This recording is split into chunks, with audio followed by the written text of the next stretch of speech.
Can we close the back doors? Yoni, can we close the back doors? Thanks a lot.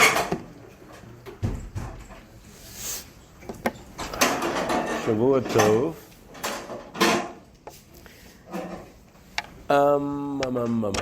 Now, I don't know, you guys have been signed up with this group for a while. What did it say on the schedule who was supposed to be teaching now? You mean you're just one of my adoring fans who don't care what I say? Is that it? All right. Okay. So the class I'm doing, somebody was scheduled, somebody else. Personal, I think it couldn't be here.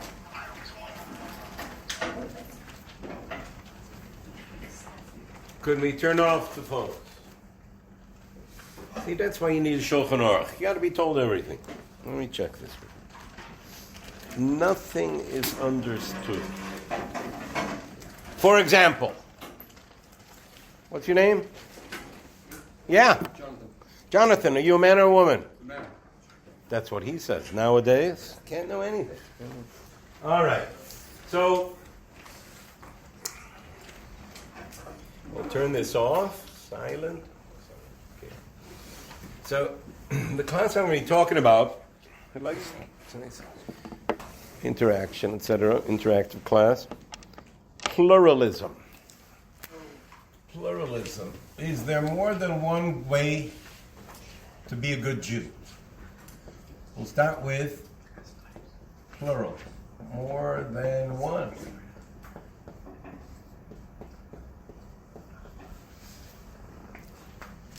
What is it? Can I help you? Yeah, his hand. There's one inside the... Thank you.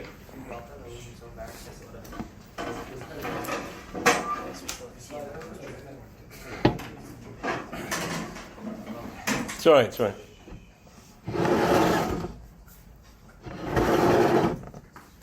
What's your name, kid? Hoodie. Hoodie. I trust him. Any two big guys who can work him over if he doesn't give me my pen? Yeah, okay. All right. So, what we're trying to deal with here is the general concept, problem, issue. Yes, what do you get? Pour me a cup of water. Just go. I may fail halfway through them. Half the people are on there honking with colds and flus. So, pluralism. Is there more than one way to be a good Jew, quote unquote? Because what we're going to be looking at is that question. We'll look at the question of where does the problem arise, which is democracy.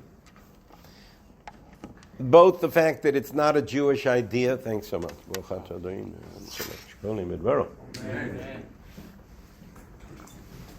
Both because, number one, it's not a Jewish issue, a Jewish concept. Number two, democracy itself can take the guise of populism. And we'll talk about that, what goes on in the West. How many of you have a working knowledge of spoken Hebrew, modern Hebrew? You speak Hebrew? Show of hands? Katzat? That means no. What's your name? Ben. Ben.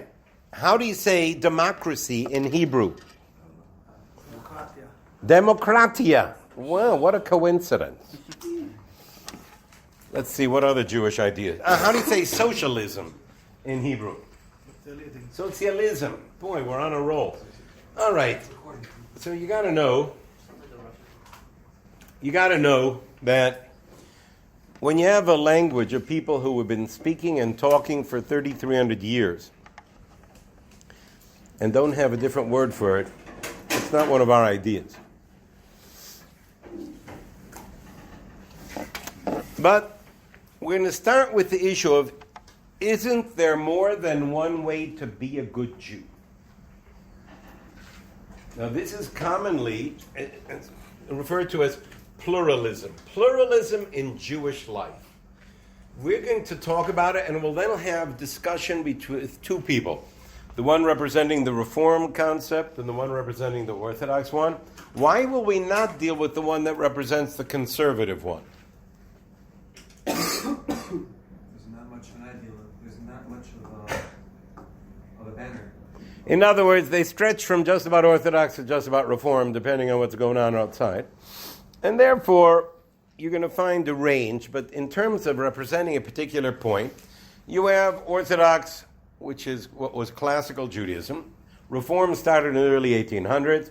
Anybody know what's the basic motivation of conservative in the late 1800s? Can we close the door, please? Take the name conservative and ask the question. And answer the question. What was that movement meant to respond to? What were they in opposition to? First name? Yonasan. Reform. First of all, how do you know by the name? They're trying to conserve what people are trying to reform. In other words, you got to make changes. We're saying we have to preserve. And that's why conservative in the beginning, in the late 1800s, was like 95% Orthodox. And then change along the way. But it was saying, Reform, you might as well be a goy. Orthodox is going to disappear in the 20th century because it's going to be a secular century in which Orthodox will not survive. Probably without the Holocaust it wouldn't have, but I don't want to get nasty about talking about that. That's the next class on why bad things happen to good people. So you have a movement that was oh, by the way, Yonatan? Yonasan. Not Yochanan. Yonasan. Where are you from? London. London. Okay. Yonasan. What do you call a kitchen that is 95% kosher? Not kosher. Right. Okay. We'll talk about that as we go along. But we're going to be looking at two positions. Orthodox, which before the year 1800, the word Orthodox didn't appear as a Jewish word. It was actually invented by the Reform movement, a relatively honest and pretty, value-free definition of the guys who won't make the changes the way we do. But before that, the word Orthodox didn't appear. It was meant to say those guys who are not making the changes of the Reform. Reform itself, we had moderate Reform and radical Reform.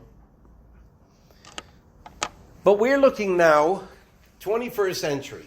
The concept, isn't Judaism pluralistic? Isn't there more than one way to be a good Jew? And we want to look at the argument made by the Reform guy to support the position, and then the Orthodox response. We will look at the intelligent response, and we'll look at the unintelligent response. Can a person be Orthodox and unintelligent? Of course. Just as every one of us, every Orthodox Jew is also secular. We touched on my last class that only God is one. Everybody else is something in its opposite. What's your name, young man? Avi. What does it mean when I say, and you can then disagree, that you are both Orthodox and secular? You're what? Does it make sense? It means you have a Yetzer Hara, and sometimes you do something wrong. Right? All right. In other words, we talked about in previous class, that every one of us in our drive to get the most out of life are both child and adult. How old are you? 27 tonight. What? 27 tonight. Hebrew calendar or the English one? Hebrew. Oh, okay. I'll figure out. You're also going in a Jew, but okay. You are 27 tonight, and are you a child or an adult? In between. Very good. You've been a child for 27 years. You've been now 14 years an adult since your bar mitzvah. So don't be surprised that you're both, and actually more of a child. So am I. That's where we are. You are both animal and human being, we've talked about before. that whether you're a Darwinian who says we are 99% animal, 1% human, or you go according to Tanakh, where it says in Koheles, "Moisar Adam min behema oyin," the difference between a human being and an animal is 0. Right? Koheles says that Darwin was overly optimistic with his 1%. That to understand, we are both animal and human being, but animal is natural. The human being takes hard work. Or excuses, which we'll look at later. And we are both individuals and part of a group. Are you an individual or are you part of a group? Avi? You're part of the group. You're both, but we are all more part of our group than we are individuals. And the point is trying to create an individual out of it, between you and God, in a world where your group, whether you were raised Orthodox, conservative, Reform, secular, atheist, Goy, your group has a massive input on who you are. You want to take the things they taught you that are right and straighten out the things that everybody is off about to make the ideal you, or the best you that you can make. So we're going to go. Pluralism. Is there more than one way to be a good Jew? We'll make that a multiple choice question. I'd like to see a hands. So, Yonason, Yeah. is there more than one way to be a good Jew? Yes. Do you reform?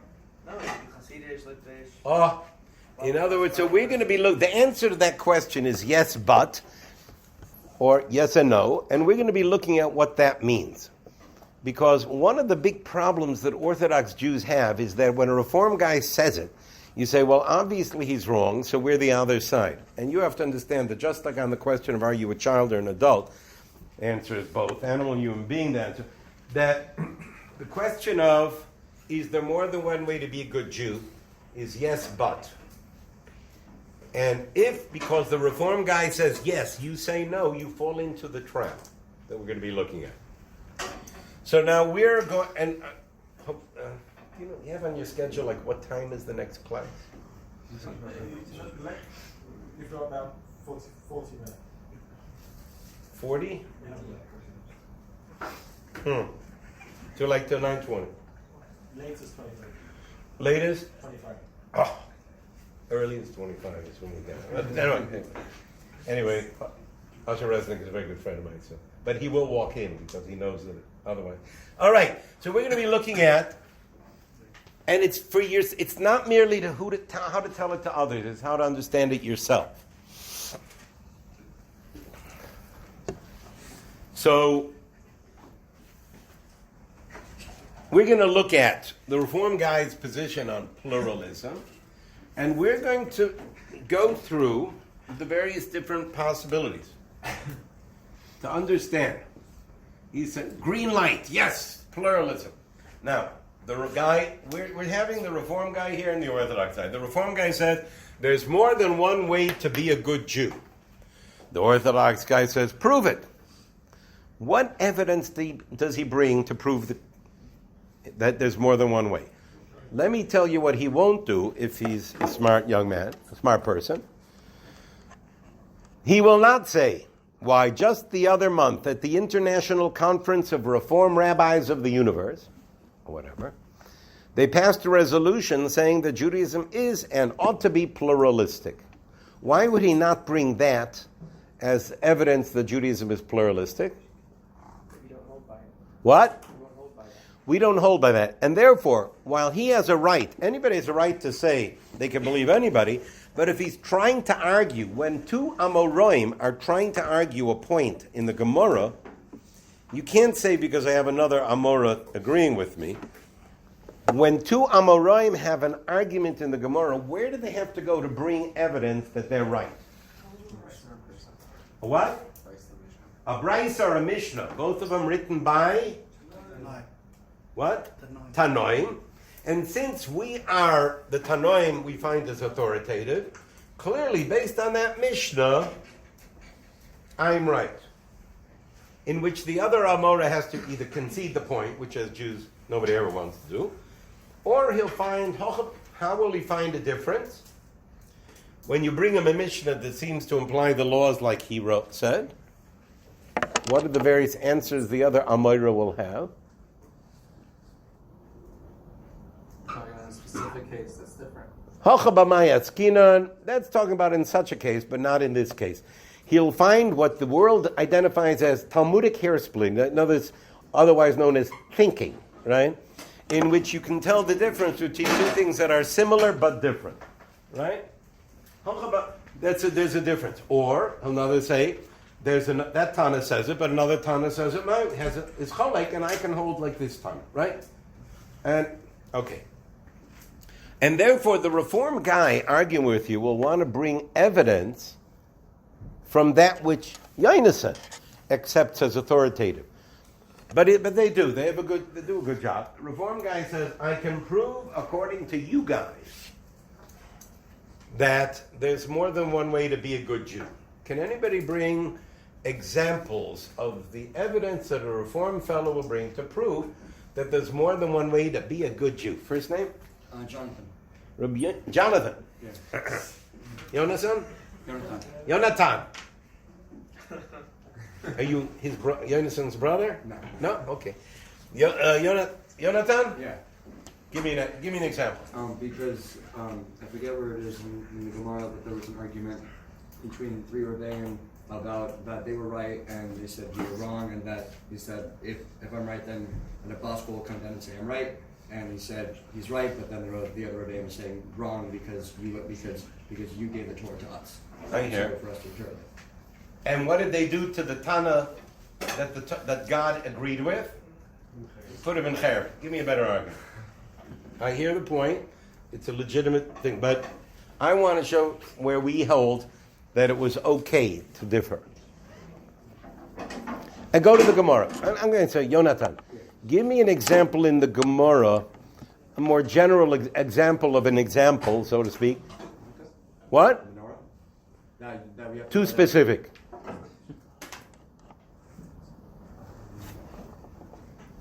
Oh, so Hanukkah. Now get general about Hanukkah. Forget about how many lights each way. Who argues in Hanukkah? So the guy says, look, there's Beit Hillel and Beit Shammai. They have 300 places where Beit Shammai and Beit Hillel. You see the idea? They disagree. Hanukkah is very Drabanan. In Shabbos law, in Gemara Shabbos. So Beit Hillel would say, Beit Shammai would say, in this case, it's all Beit Hillel says it's mutter, meaning Beit Hillel is saying that which Beit Shammai says is also, that they hold is Chilul Shabbos is mutter. Usually it's Rabbanon, but you get it? Yeah. And therefore, I'm not talking in general would be the argument. very good. This is a good example of all through Gemara, where whichever they have, but the other guys do, you're saying do wrong, oh, but come in Makabel. In other words, the Reform guy said, we didn't invent it. Where did Reform start? In the early 1800s. Long before Reform, there was differences of opinion. They're both fine Jews. Why do we say also that we are disqualified and we're not rabbis? And our marriage is not marriages and our divorces is not divorce. See that idea? Yeah, but there's one fine line. Didn't you expect I was going to get there? Hold off a minute. What's your name? Okay. Lock the doors until I get there, okay? I don't want to think that this is it, right? Okay, we'll get there, okay? But now give me more example on the other way. Give me other evidence for the Reform guy. What other example will the Reform guy bring to show that there's more than one way to be a good Jew? First name? Mayor. Mayor, yeah. I hear often Reform rabbis, they go back to the Second Temple period, and they say, because of Josephus, we have evidence that there were Pharisees and Sadducees, and since Rabbinic Judaism came from the Pharisees, then it's a human invention, not a divine invention, so we can pretend like modernity is the collapse. Very good. We're going to be doing that, but we're going to be doing that for our side, not his. He would be smart enough not to bring it up for his side. We'll get there in a minute. Other examples. Remember, the Reform guy is trying to prove that according to your belief... Saying from the Gemara. No, not in history. In other words, give me examples. By the way, there is a magazine called Reform Judaism. It's not exactly out on the newsstands, but it is the movement's thing, in which they will talk about the reason, in other words, to prove to their congregants that there's more than one way to be a good Jew. But they're trying to do it with this from the position that would be accepted by the Orthodox. There's a concept of eis lasos, that sometimes changes have been made throughout history to how Judaism was run, such as writing down Torah Shabbat. Right, but in element of, let's look at the areas of difference. You're talking about where they agree. I want to see areas of disagreement where both sides are okay, according to you Orthodox. Elu ve'elu divrei Elokim chayim. Okay. Give me. We did Beit Shammai and Beit Hillel. Give me other example. Ashkenaz and Sfardim. Later on in history, Ashkenazim and Sfardim, they paskin differently, and yet you Orthodox say, that for this guy it's okay to eat rice on Pesach, and for this guy not, and this guy, the Shchita, the Ramah is more Mekel, and Beis Yosef is more Machmer. In other words, they do it differently, and you say, no, Pashta, each one has their own way, and it's fine. Yeah. 12 tribes. Everyone has a different role. Yeah, but that goes so far back, I'm not sure if they're going to agree that we're 12 tribes. Let's talk about something that they agree on in history. I mean, today on in Halacha, there are rabbis that argue with you. Right. We'll get there in a minute. We're talking in history. Orthodox and Hasidim. Oh, now we're getting a little warm under the collar. So you have Hasidim and the Misnagdim. Can everybody translate Hasidim? What does it mean? The pious. And what does Misnagdim mean? The opposing. Which kind of understand who won the public relations battle. But the Misnagdim generally called the Litaim, Lithuanian. But, 200 years ago, the Litaim put the Hasidim in Kiruv. The Hasidim returned the compliment. 200 years later, both of them saying, listen, each one says, I think our way works a little bit. The other guys are fine. They're tzaddikim. You can even do in marriages. In other words, the Reform guy says, we find areas of disagreement where, according to you Orthodox, you can disagree and agree to disagree. Why are we any different? We'll get Yitzchak in just a minute, but that's what he's saying. And do you begin to understand that when the Reform guy says, and now, I'm sorry, what did you mention? Halacha. Halacha now. Or, not only do we have history, but in the modern world you have modern Orthodox and ultra-Orthodox, and you don't say they're not rabbis, their marriage is not divorce, and divorce is not divorce. In other words, you're saying, and therefore you have an area, the Reform guy says, where you can have differences of opinion, and they're both okay. The Gemara says Yochanan was 8 years pregnant. Until he became Reform, what? I'm not sure. So you see, you can find a different way. In other words, here, that's what he's saying. And therefore, when the Orthodox guy says, no, there's only one way, he has won the case for his Amaratzim. You get it? The Reform guy says, I'll show you all of history before Reform that there are differences that are acceptable. That wouldn't work on that one, but differences that are acceptable. And when the Orthodox guy says, no, there's only one way, and if you don't do it that way, you're out, they don't listen to the Orthodox guy. They just hear their guy. They read the Orthodox guy saying there's only one way.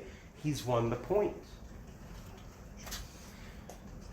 What the point really is, not no. The answer is yes, but. What is, in fact, the Orthodox response? Is there more than one way to... Yitzchak, is it? Is there more than one way to be a good Jew? Yes. Great. So now take off your beard and use your yarmulke as a frisbee. No? All right. So what is the problem here? What is a good Jew? What? What is a good Jew? No, I'm saying what is a legitimate... Isn't it clear there's more than one way to be a good Jew? The answer is yes. The problem is that more than one way is definition number one. And then we'll look at specifics. Yitzhak will come up with some, okay? The problem is, of course, there's more than one way to be a good Jew. Every Orthodox Jew would agree as well. Our problem is that the Reform movement has a definition that is illegitimate. And that is, I get this for, is that the Reform movement in history, starting in the 1800s into the 1900s, wrote platforms, almost like a political problem. The Biltmore platform, Pittsburgh, Philadelphia. They had different points where the rabbis came together, Reform rabbis, to tell what is Reform Judaism. And one of the phrases that appear a number of times is, every group of Jews has a right to accept, reject, or modify any aspect of Judaism as long as they do it within a positive Jewish framework. That every group of Jews has a respect to every generation accepts, rejects, modifies, and that is what progressive Judaism is. What we're saying is plural is more than one. Pluralism is, what is ism? What word do I add for this? More than one way. Of course there's more than one. The problem is not that there's more than one way, it's that you believe that every group of Jews has a right to accept, reject, or modify. That we're saying is false, and we Orthodox Jews will go to the same place you've gone, to show that there's a range of acceptable alternatives. We will go there to prove that there are limits beyond which you can't go. Says the Reform guy, well, you as Orthodox believe that, but do we Reform believe that? And the answer is yes. Where did the Reform guy go to prove that there's more than one way? Orthodoxy. Differences of opinion that are used today. I'm not saying it's wrong. I'm looking at the word that describes History? history. He went to history, whether it's back to Talmud, the history's Middle Age development 200 years ago. History tells you the range of differences that we can disagree, but they're legitimate alternatives. The Orthodox guy says, I'm not going to go to a Orthodox Beis Din to prove it. I'll prove it historically. That just along with pluralism, there's something called schism. Schism means a split. A split generally means philosophically, like the schism between the Eastern Church and the Western Church, are they? And the differences were such that they saw themselves as two different Christianities. They probably just proved they were actually Jewish at the beginning. You know? But we're going to look. The Orthodox guy says there's a limit beyond which you can't go. Prove it.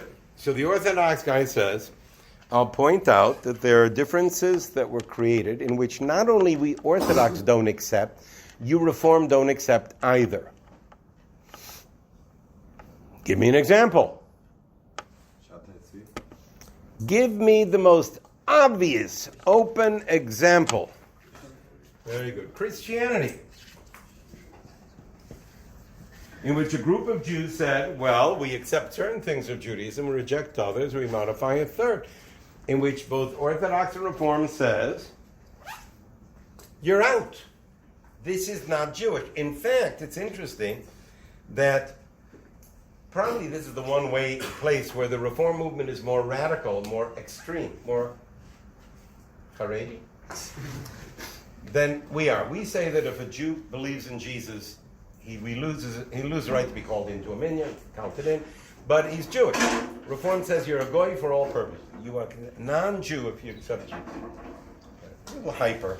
My guess is because it's them that have the problem with their kids rather than we do. But, all right, meanwhile, what other examples in history of breakaways which Reform also say they are not part, that if you, obviously they're not very popular books, but if you read the Reform schools writing, they will tell you that the Sadducees, it mentioned, of 2,000 years ago, and the Karaites of 1,000 were breakaways, in which there was brought up 10 or 30 years ago to see them as well. No, they're a different community. Hellenists, we can see the time of the Hanukkah story. And in fact, along with history, we have modern Jewry, in which you have a group called Jews for Jesus. We're Jewish! And Reform says, no, you're not. Okay. What we really have here is an amazing area of agreement, in which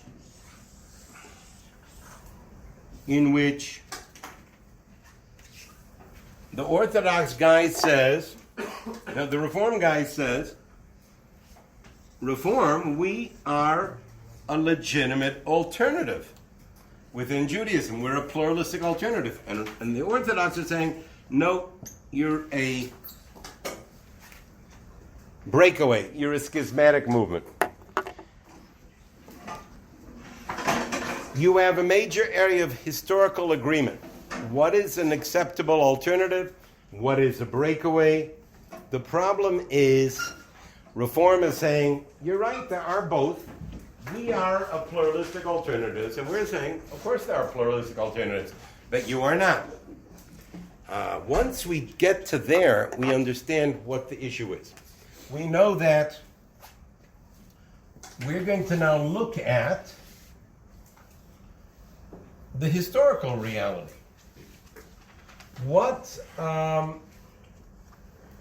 we're going to go to the year 1800, before the Reform movement started. We are going to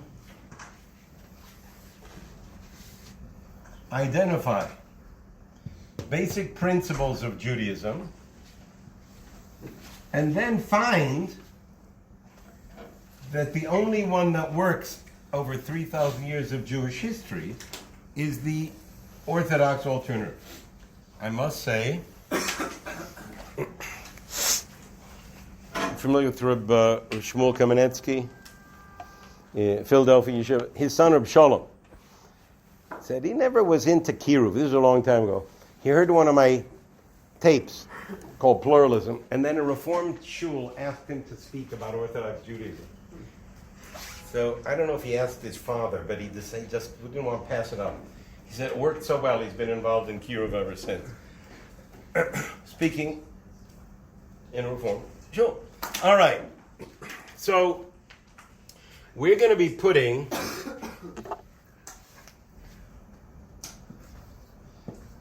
we're going to be looking at 3,000 years. I suppose let's see us at the year 1800. And we're trying to figure out what are the essentials of Judaism to find out in the year 1800, how is it that we have this on one side and this on the other? Because we are going to identify the essential principles of Judaism. What would be principle number one? You're in the year 1800, and I'm asking you for the essential principles of Judaism in the order of significance. What is principle number one? Yonason. Belief in God. I'm glad you said that because In one God. one God. Every so often a Jew says Torah. The Litvaks, I think the Kotzker said the Yidden serve the Rabban Shalom. I mean the Chassidim serve the Rabban Shalom, and the Misnagid serves the Shulchan Aruch. But okay, that's it. One God. Now, do all pluralistic alternatives believe that God gave the Torah, that there is one God? Yes. All right, so maybe this is it. Maybe anybody who believes in one God, that's enough to identify you as a pluralistic alternative. After all, Rabbi, we said before you don't have to grieve at anything. Maybe you take the pluralistic alternative. One God is enough. Rastafarians. What? Rastafarians also believe in one. And Muslims. And the Unitarians. Why did I not include Muslims on this side? What's your first name again? I know why. First name. Mayor. Mayor. Why did I not They include... didn't come from Jews. Right, we're talking about... They do. Very good. Well, yeah, Yishmael, yeah. Yeah. Family. But we're talking about one group that, because of change, is a breakaway. So, belief in one God. How do I know that's not enough? Who said Rastafarians again? Hi, what's your name? Yaakov. So, Reb Yaakov. We don't even have to go to Rastafarians. What do we have to go to? No. These. In other words, we have a principle in Judaism so basic that most of the breakaways believe in it too. In other words, we have a principle in legal terms that are called necessary. We have a detail called necessary but not sufficient. It's absolutely necessary to be part of the definition, but not sufficient to identify what is in and what is out. Necessary but not sufficient. Jonathan. No, I was going to say another principle. Yeah, so that's where we're going to go. So, okay, we have this one God. We have a principle so important that not only do all pluralistic alternatives insist that that's belief, but many of the breakaways. So we have a necessary but not sufficient to identify what's this and what's that. Yonatan. That the Jews are the chosen people. I want to cut it down to the minimum number of principles. And then see to it that whatever you bring up that I don't accept, I do accept, but that since I don't have room for 613 boxes here, that I wanted something more basic as conceptual ideas. What? One God, and along that is a God-given Torah. Do all pluralistic alternatives insist in that belief? No. Which ones don't? Reform, conservative. Please focus attention.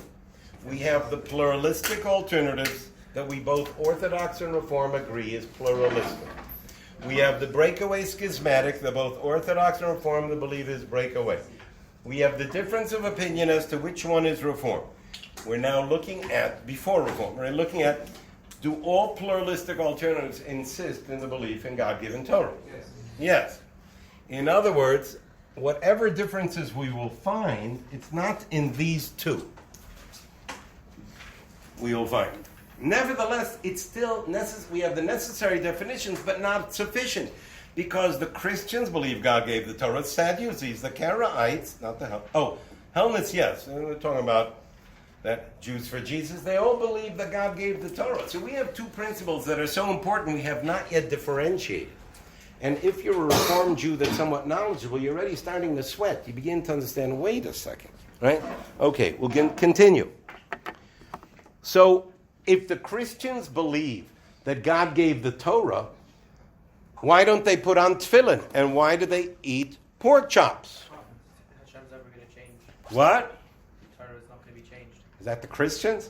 No, believe me.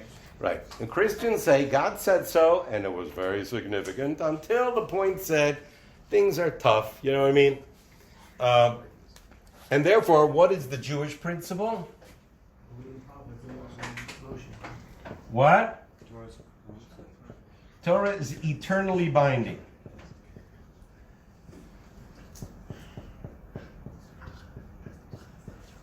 Do all pluralistic alternatives insist that Torah is eternally binding?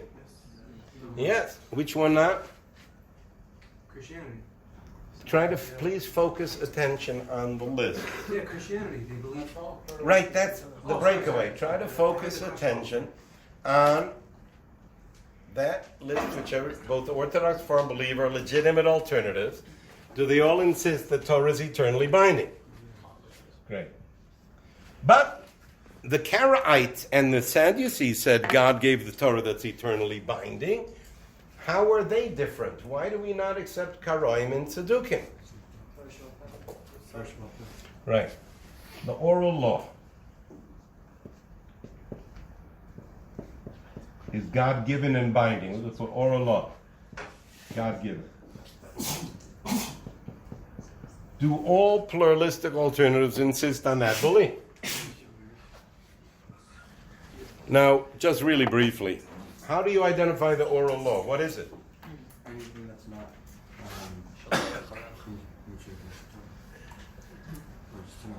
Anything outside of Anything, anything outside of Tanakh. What is oral law? Explanation of the laws God gave the parents.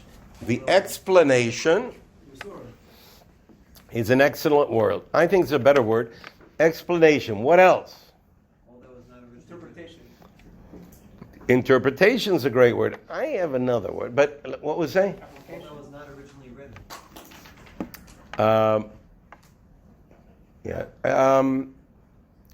And everything that is written? Yes. Application. Getting closer, application. The word that, they're all good. I would say that if you're talking to a lawyer, a person who's knowledgeable about secular law, the word you're looking for is definitions. All your words are fine. Oral law is to define the term. The Torah uses the word totafos. What is it? Tzitzis, what is it? If you ask What is the English word for tzitzis? Fringes. Fringes. And how do they know it's fringes? Because you show them a pair of tzitzis, the guy says it looks like fringes to me. All right, that's what we write on the English translation. But there's no reason that tzitzis is fringes. In other words, how do you know how to make it? How many strings, etc. How do you know it's more than just, I don't want to say just. The word Torah says, lo sirtzach. Translate? Don't murder. Adolf Hitler says, I got no problem with that. Of course you shouldn't murder. Killing Jews isn't murder. It's actually legitimate self-defense, which humanity, blah, blah, blah. Okay. How do you define retzach? Until you have the definition for the term, I would say to you, just to irritate you, you can think about for another tonsur. Adolf Hitler can accept these first three principles. There's a God who gave a Torah that's eternally binding as long as he writes the definitions. Which is why when a guy doesn't want to keep anything, he says, oh, doesn't mean we just don't have oral law, which means that whatever God says is meaningless, because I'm going to make up what the term means. Oral law is definitions, and therefore application, etc., etc.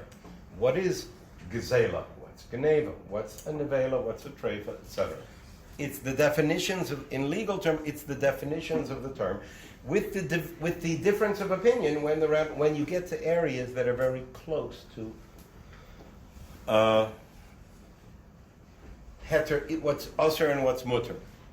What would be principle number 5? We got 4 basic principles of Judaism. One God who gave a Torah eternally binding, and that the oral law is God-given and binding. What is principle number 5 to identify Orthodox Judaism? Based on the Nevi'im. What? Nevi'im. What about it? We believe it, Well, why do you believe in Nevi'im? Because in the Torah it says that Sanhedrin has the right to, so that's already in Torah. The authority of the Sanhedrin. We believe in Mashiach. Mashiach. Where is that? Nevi'im, that comes again, what's a Navi? In other words, these 4 are Orthodox Judaism. Rabbi Yaakov Weimer pointed out that the 13 principles are not principles that you wouldn't know from the first few principles. They are principles which, if you don't accept them, if there are other things, you happen to be born in a place where you didn't have anything about kashrus and kosher and trade, and you believe that God gave them, but you didn't know about that, you're still part of the Jewish people. If you're not makabel belief in Mashiach or Tchias HaMesim, nothing personal. I know it's not your fault, but you're not part of Klal Yisrael. The issue of what you're responsible, not what is Judaism, but what you're responsible for to be part of Klal Yisrael. But back here, you essentially have 4 basic principles that will identify what we call Orthodox Judaism. What about the Rabbanans? That's the idea in Dvarim Perek Yud Zayin. It's up to the Sanhedrin to make the decisions of Xeros, etc. You have these 4 principles that would identify what we call Orthodox Judaism. Question? Yeah. But what's stopping the argument to say that we accept that whole list also? Oh, then we'll talk about it. But they're honest enough to say, no, well, let's go. Well, obviously, there are people who will say it. I'm talking about what they say. I'm not saying that in a world that may call themselves Orthodox, they're lying to us, but they're not. Let's hear what they have to say. So we come here in which you have Karaim or Tzedukim. Karaites, 100,000 years ago, Sadducees too. Tzedukim disappeared. Karaites still exist as a community. Do the Karaim believe in one God? Yes. Do they believe God gave the Torah? Yeah. Do they believe Torah is eternally binding? Yeah. But they reject the belief of the oral law as God-given and binding. Not all of it, but parts of it. That's enough to make it. It's not another religion, but it rejects one of these 4. They're outside. How about historical Christianity or Jews for Jesus? Now, do the Christians believe in one God? What? Debatable. Well, if you ask a Christian, do you believe in one God or 3? What does he say? One. All right, says he believes in one God. We'll put a little question mark on his questionable mathematics. That 1 + 1 + 1 is 1. But, hey, listen, I guess that's why Einstein had to be a Jew. But the Christian insists that there's one God. Does he believe God gave the Torah? Yes. But does he believe the Torah is eternally binding? Or that the oral law is God-given and binding? And therefore, what you have here, a group that rejects 1 out of the 4 is a breakaway within Judaism. You have a group that rejects 2 out of 4, accept 2 and reject 2. That's another religion, similar to Islam, which is much more strongly, absolutely one God. These 2 accept, these 2 reject. That's enough to make another religion. It's in this context that I now look at Reform Judaism. That to be a Reform Jew in good standing, do you have to believe in God? So I'll refer you very briefly. In 1972, Theodore Lenn, Lenn, you can Google up the Lenn Report, put out by the Central Conference of American Rabbis, which is the major rabbinical group in America. And they asked a group of 800 Reform rabbis in the United States and Canada, where they believe in God, one God. 14% identified themselves as atheists or agnostics. We're not talking about members, we're talking about rabbis. So what do we put here? No. We can't put a no because many of them believe in one God. What you have here, the closest we get to traditional Judaism is optional. But that's the closest we get because the Reform movement from its inception said, as an attempt to make it into European civilization, explicitly rejected the belief that God gave the Torah or that the Torah is eternally binding, that the oral law is God-given and binding. Understand? The problem is not, is there more than one way to be a good Jew? The problem is that never in the history of the Jewish people of 3,300 years was there a more radical breakaway than Reform Judaism. That's all. In which when a Jew who's Reform and his rabbi says, look, we believe in social justice, don't worry about God too much. And then he comes back from college and he said, I have a spiritual awakening and I believe in God. Oh, great. I believe he gave a Torah. Uh-oh. Have you been talking to those Aish Torah people on campus? And he said, well, but I believe that he promised to send Mashiach. And he already did, and that was Jesus. And his rabbi says, now you're a goy. A goy, he believes in more of Judaism than his rabbis.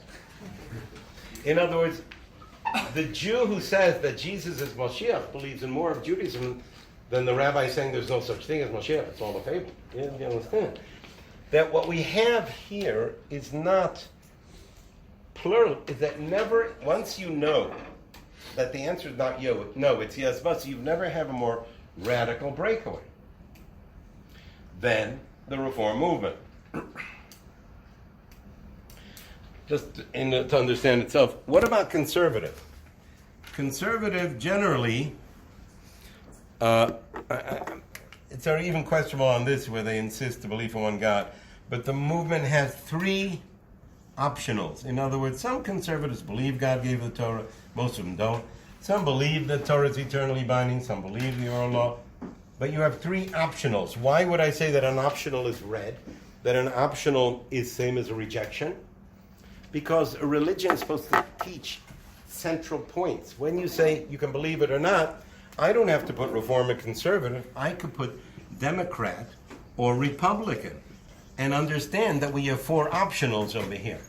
You know, it's a Democrat or Republican has an option to believe any of these 4 or not. That doesn't identify a Jewish belief. Jewish belief is the one that says these are the essential principles. It's important for people to hear because a lot of what Reform tries to identify itself is we're all one big family. What's the difference what you believe? And the answer is because we're saying the history of the Jewish people, if from the giving of the Torah at Sinai until now, every child and grandchild, every Jewish child born to the Jewish world, from Matan Torah till now, if they all stayed Jewish and maintained a Jewish identity, how many Jews would there be? 2 million, 22, 600 million. Right. The smallest number I've seen is about 250 million. But they'd still be Jews, Orthodox, Conservative, Reform, Zeus worshippers, cabbage worshippers. In other words, in a strange way, the Jewish people on the one hand are eternal. On the other hand, assimilation. I know it sounds strange. Assimilation is a necessary ingredient to maintain the truths of the Jewish people. That any group that falsifies what is Judaism, they do. Why do they falsify it? In the hope they'll stay alive. They'll become more like the goyim around it. How many of you, I met this guy recently, very secular. He said, well, you're secular. Tell me, do you bow down to rocks and stones? No. Do you bow down to idols? No. Really? What about a golden calf or two? No. All right, so the good news is you're a good Jew. You don't bow down to idols. The bad news is the main reason you're not, the bad news is the main reason you don't is because the goyim don't do it anymore. Generally, you will find that whenever the Jew dropped Torah, it is whatever the goy happened to be doing at the time. You can talk about that as the Yetzer Hara for Avodah Zarah, but let me tell you, a lot of the Yetzer Hara has. Do you think that the reform movement's been around 200 years? They do gay marriages. Tell me, do you think 100 years ago? In the year 1920, did the reform movement do gay marriages? No. Oh, it's because Torah said so? Well, then why did they violate the rest of Torah? The question is, what does the goy say is okay? 100 years ago, the goy says, don't be ridiculous. The reform guy says, don't be ridiculous. Now the goy says it's okay, and he says it's okay. What's the difference between reform and conservative? 30 years. In others, reform does it immediately, and conservative only does it 30 years later. But in real terms, whatever happens to be going. And we understand it. By the way, that's why Orthodox rabbis can't really debate in public with conservative and reform rabbis. Rarely, occasionally I do it. It's my Yetzer Hara. But you can't really debate because while they ask you questions and you have to talk about the tough issues of, in a world where we are both animals and human beings, the tough issue of how to be a human being where it's much easier to be an animal, the reform guy says, what does the audience want to hear? And that's his answer about what Judaism said. There's nothing to talk about. So, you have to understand, pluralism sounds great. Oh, where it comes from, where the problem with pluralism comes from is really populism. Democracy carries, and with all due respect to a system of trying to maintain the ultimate conflict within government. What is the sense? Look at 200 years ago. Thomas Jefferson, Locke, Hobbes, Rousseau, in the century before, what was the number one challenge of government? How do you have a government which is strong enough to protect us against enemies, foreign and domestic, but not so strong that they will crush our individual liberties as members of the society? Get it? The stronger they are to protect us from bad guys, the more they can crush us too. And the weaker they are for us, they can't handle dealing with the bad guys. Democracy is the idea that the decisions are made by a government, relatively strong, but every 4 years they have to 2 years, 6 years, they have to come back to the citizenship to decide whether you're doing a good job. Jews, well, hold on, Jews, I mean, it's a range. I think the thing I can say about democracy best is what Churchill said. Churchill said democracy is the second worst form of government. Just all the other ones are worse. A good case can be made that once Germany became a democracy in 1919, 1920, when the Kaiser was overthrown, that set the groundwork when things were really tough to elect Hitler, for the Nazis to be the ruling party in the Bundestag. Democracy made a little sense in Greece, where 5% of the people voted. The men, who were landowners, over a certain amount of income or ownership, make the rules, as opposed to the people who are dying for welfare to work for the guy who gives them more.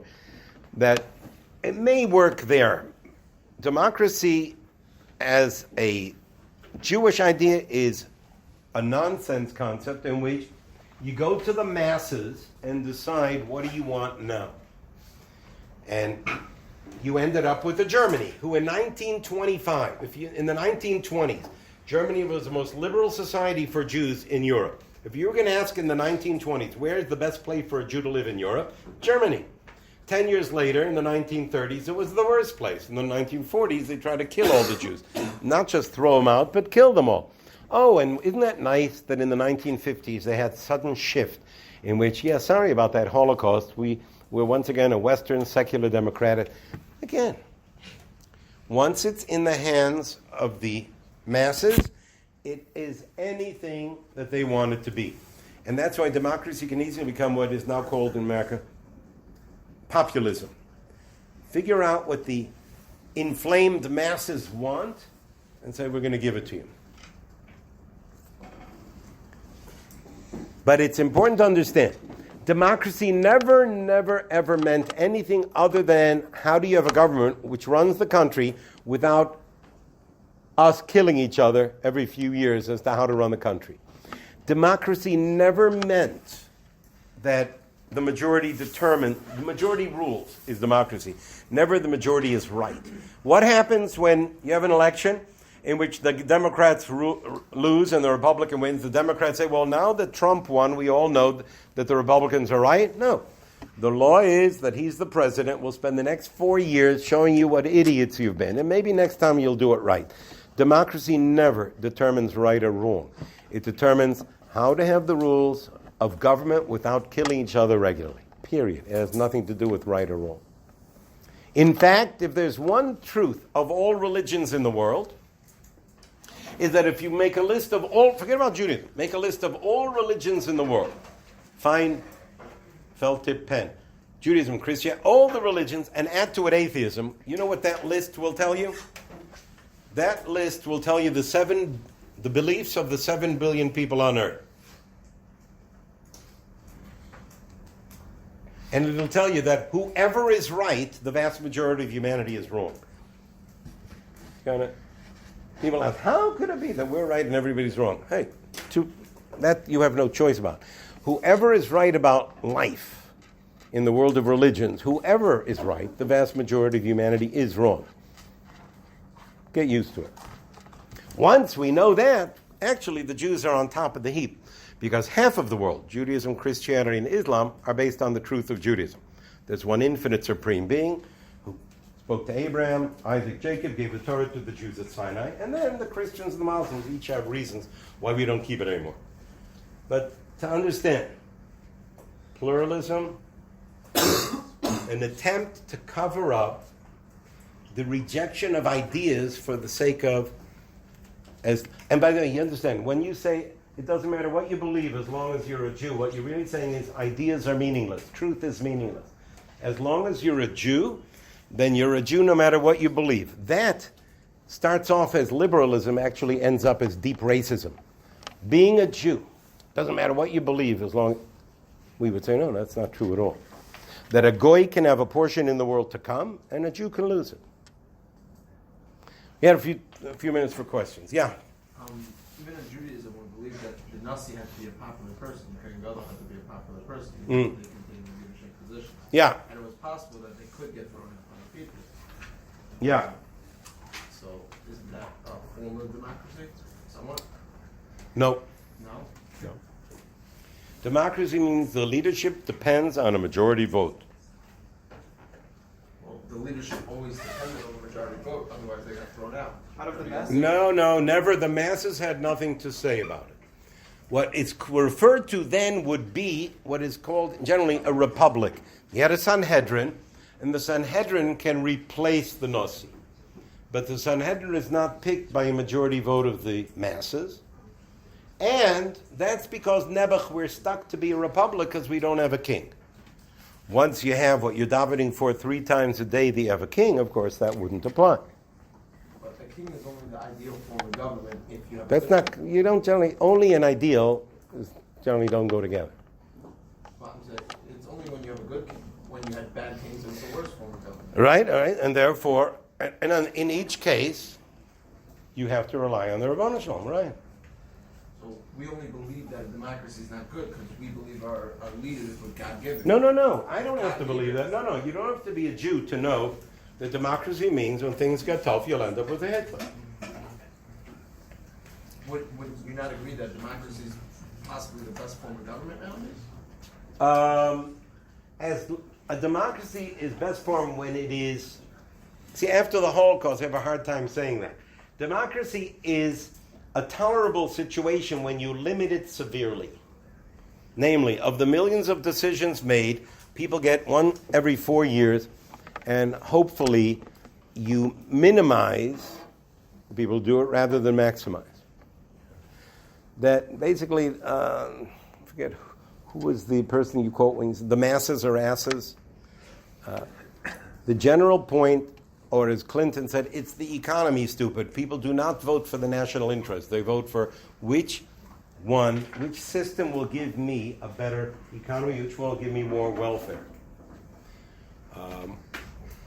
Winston Churchill was quoted saying that the biggest argument against democracy is a 5-minute conversation with the average man. For example, yeah. No, but okay, so we try to limit it, and instead of having that, we'll have from now on, we'll have computers where everybody votes as to what the law should be. God forbid, because people are idiots. So, yeah. My guess is that the reform answer that those 4 things are not the deciding factors. What are they? I don't know. Again, so what I'm saying is, I'm using the same place you went. Of course you're saying that we will say whatever we want. I'm saying that this is the historical reality of what was Judaism until you came around. Of course you can change it. I'm saying the reason that your grandchildren will be goyim is because once you do that, you are saying that all of Judaism until now was wrong. And therefore, because you have an emotional, traumatic desire to not reject Judaism, you will say something not Jewish and call it Judaism. But the reason that while the movement is 200 years old, you will never find a family that's been reformed longer than 100 years, is because it becomes such a nonsense that by the 3rd or 4th generation, people are saying, why on earth would I identify like this when it's simply whatever I happen to want to do now? And therefore, These 4 things, you're saying that it's no, these 4 are the historical reality. In other words, when a person comes to me and says, I'm a Christian, and say, oh, you believe in the Trinity? I said, yeah, but my Trinity is Jesus, Karl Marx, and Buddha. I can say to him, look, I'm not a big fan of Christianity, but what you just said is not Christianity. Any more than that this is a chair because somebody can sit on it. In other words, that what we're saying is the historical reality of what identified Judaism for 3,300 years is this. That doesn't mean you have to believe it. All I'm saying is you're being dishonest when you call that Judaism. That's all. Your last question was again with the breaks. Yeah. I They have to be looking. Don't they actually believe that Hashem gave the Torah until they changed the times? Because No, they do not believe that God gave the Torah. And in fact, even the conservative movement does not. None of their shuls ever allowed that we should give a discovery in a conservative shul because it's the evidence that God gave the Torah, and they don't believe it. so what's their The nice thing, what's your name? Yehuda? Yehuda, the nice thing is that so many forget about Orthodox, you don't know. The nice thing is that so many Reform and conservative, I got the books at home, but so many Reform and conservative Jews come and say, oh, but I didn't know he didn't believe, because they're so ignorant, they don't even know what Reform and conservative teaches. So I got to start opening the books and reading what he says. Nobody's in the conservative reform movement because they read the books and say this makes a lot of sense. Because where do I go to be Jewish and do whatever I feel like? I mean, let's be. And therefore, conservative reform Jews will say that I have to take the books that they write, in which it's very clear. Now, reform from the beginning, conservative only started in the 1950s. That, well, God gave parts of the Torah, but not all of it. Which parts of the Torah? Well, it depends what parts we want to keep now. Okay, very good. We'll stretch for 2 minutes, and then we have Rabbi Osher resting. Sidrak Ra says in Ramashinin that is what Rishus is. What Rishus is someone who could just be moved in any direction.